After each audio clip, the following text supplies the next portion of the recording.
j'inviterai maintenant, je vous l'ai présenté plus longuement tout à l'heure, la directrice scientifique du Fonds de recherche du Québec, secteur nature et technologie, Madame Janice Bellé.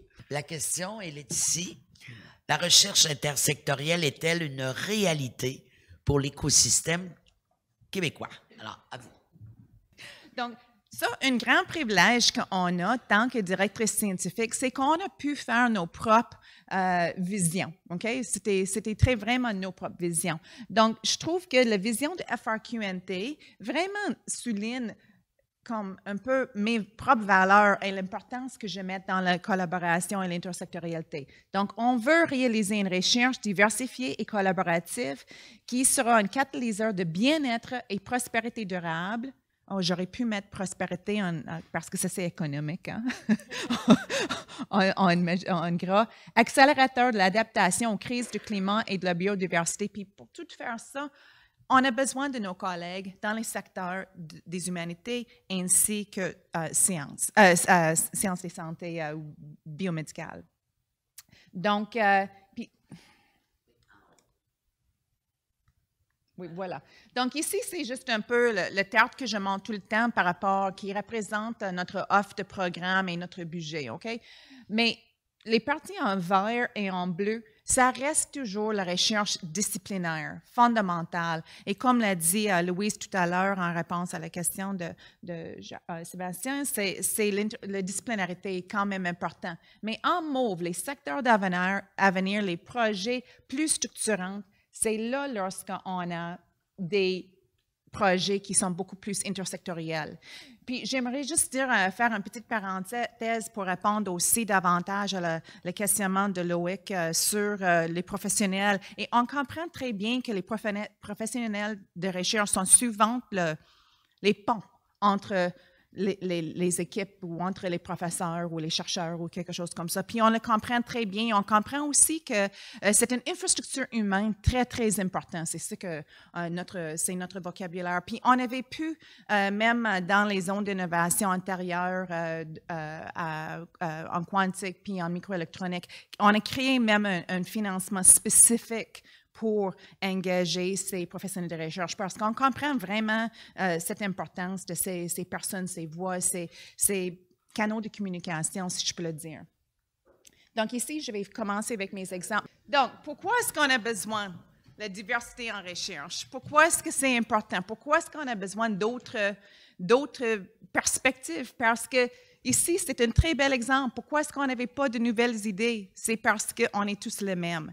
Et je pense que c'est un exemple très, très simple pour montrer la beauté de la diversité. Puis maintenant, je vais montrer une image que j'ai utilisée pour les enfants une fois, lorsque j'ai dû parler de la diversité en recherche. Puis, voyons donc. OK, voilà. Donc ici, c'est nos super-héros. OK? Donc, c'est les Avengers. Puis, on sait très bien que chacun de eux, ils ont une faiblesse. OK? Mais ensemble, ils sont plus forts. Crime, est-ce qu'on ne peut pas être plus simple que ça? Donc, ça, c'est pour moi l'intersectorialité. Tout ensemble, on est capable de mieux faire qu'un à la fois. OK? Donc, la diversité améliore la qualité des recherches. Et ça, c'est quelque chose qu'on sait très bien lorsqu'on fait une demande de subvention. Des approches méthodologiques multiples augmentent la confiance dans les résultats obtenus. Plusieurs stratégies de recherche pour tester une hypothèse vont renforcer ces résultats. Donc, mener une étude de 10 ans sur la santé ou les sciences humaines sur plusieurs populations dans des parties géographiques différentes, si on a les mêmes résultats, encore la confiance dans un genre de mécanisme semblable est beaucoup plus forte. Et aussi, les recherches en équipe valorisent les aptitudes et les compétences de chacun. OK? Donc, c'est pour ça que je pense que c'est très important de faire la recherche pour solutionner des problèmes. Donc, je pense que c'est l'exemple ou la définition numéro 3 que Louise vous a présenté tout à fait.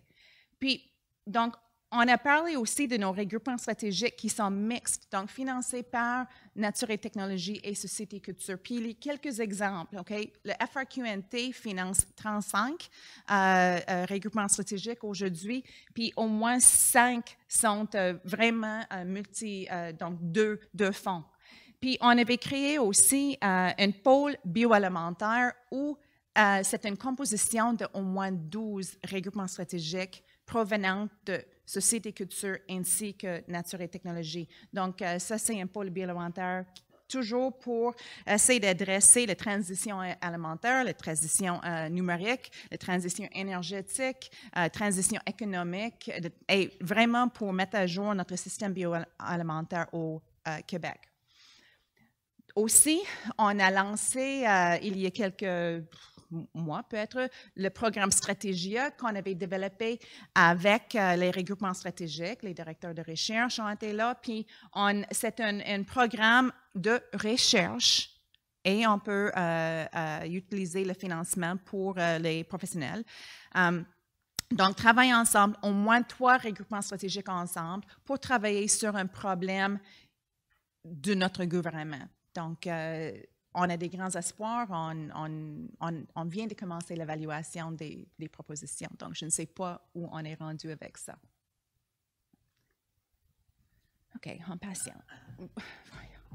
OK, donc, ici, c'est un autre exemple que je fais, puis je ne vais pas tout décrire, mais au niveau de milieu collégial, on a créé un programme qui s'appelle Catalyseur d'innovation, qui est un regroupement collège universitaire qui est dirigé par le milieu collégial, puis on exige encore une notion d'intersectorialité dans ce programme. Un autre, c'est notre plus grand partenariat avec le FRQNT, c'est avec le MAPAC, le ministère de l'Agriculture et Pêcherie. Puis, eux, ils ont créé, ils ont une stratégie québécoise sur la production agricole durable. Donc, pour créer ça, pour avancer ce dossier, on a créé le Réseau québécois de recherche en agriculture durable avec des programmes de recherche. Puis, c'est vraiment les chercheurs eux-mêmes qui se regroupaient eux-mêmes avec des notions d'interdisciplinarité puis intersectorialité, puis tout un axe. Et je suis trop vieille, je ne le vois pas, mais tout un axe ici est sur le côté économique puis la responsabilité sociale. Je ne pense pas que c'est quelque chose qui est instrumentalisé, puis je comprends vraiment cette inquiétude. Normalement, je préfère voir ces concepts transversaux, mais ici, ils ont mis ça dans un axe. C'est sûr que le secteur économie en agriculture est énorme. Donc, mais ce que je trouve aussi, c'est que lorsqu'on lance les projets de recherche pour le RQRAD, on exige que il y aura la représentation d'au moins 2 axes. Et ce qu'on voit, c'est que la grande majorité sont composés d'au moins 3 et parfois les 4 axes ensemble. Donc, on voit que la communauté de recherche, si on leur donne les outils, est très ouverte à faire la recherche intersectorielle. Donc, ici, c'est notre programme dans la zone d'innovation dont j'ai mentionné tout à l'heure en quantique puis microélectronique. Ce programme aussi a exigé, c'est un programme qui a été fait vraiment pour créer un maillage entre les technologies et les sciences sociales. Donc, c'était vraiment ça. Donc, il a fallu avoir 2 chercheurs ou chercheuses principales pour travailler ensemble, donc un dans le secteur NT puis un dans le secteur SC pour accomplir cet objectif. Aussi, qu'est-ce qui s'en vient? J'ai dû même, je suis très léger avec ça, puis faire un veille, regarder les prochains jours. J'espère qu'on va lancer ce programme. Mais le programme de recherche en partenariat pour les zones d'innovation ici, dans la vallée de transition énergétique, notre programmation qui sera lancée sera par définition un programme intersectoriel. Okay? Ça prendra une bonne représentation des sciences sociales avec ça. J'aimerais juste, je n'ai pas nommé toutes, mais on a plusieurs initiatives internationales qui sont vraiment intersectorielles. Et ça, c'est là lorsque je vois vraiment l'influence des fonds de recherche du Québec. On peut être on est relativement petite, mais on a quand même une grande voix. Puis lorsqu'on voit le fédéral, il commence à faire des choses intersectorielles après nous. Okay. Puis aussi, nos collaborateurs ou les pays avec qui on travaille sont parfois un peu mal à l'aise avec le concept d'intersectorialité. Oh, c'est difficile à trouver les évaluateurs ou évaluatrices, etc. Mais on continue, puis on a des plus beaux résultats. Puis, j'aimerais juste rencontrer une petite histoire, c'est qu'il y avait un de ces programmes où on avait exigé les 3 secteurs. Très difficile, mais crème, les projets ont été beaux.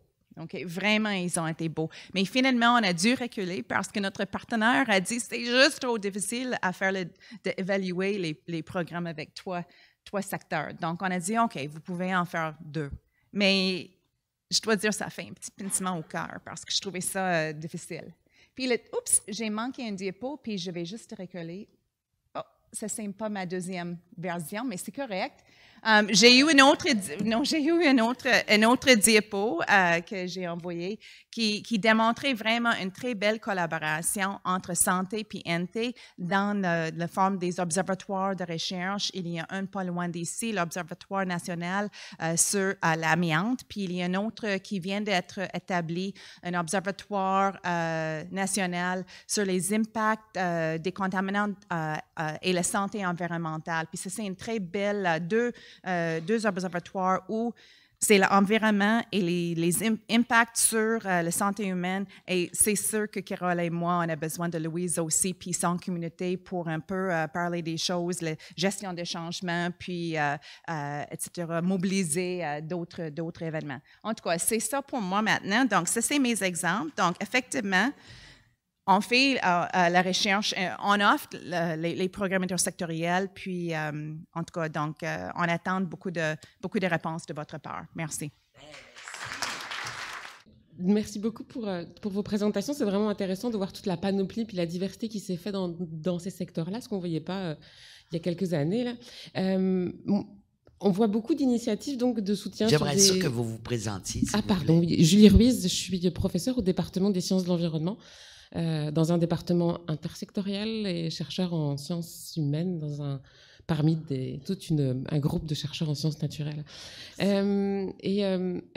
Donc, la question que je me posais, c'est on voit beaucoup de différents soutiens à la recherche intersectorielle. Néanmoins, monter un projet intersectoriel, ça demande énormément de temps.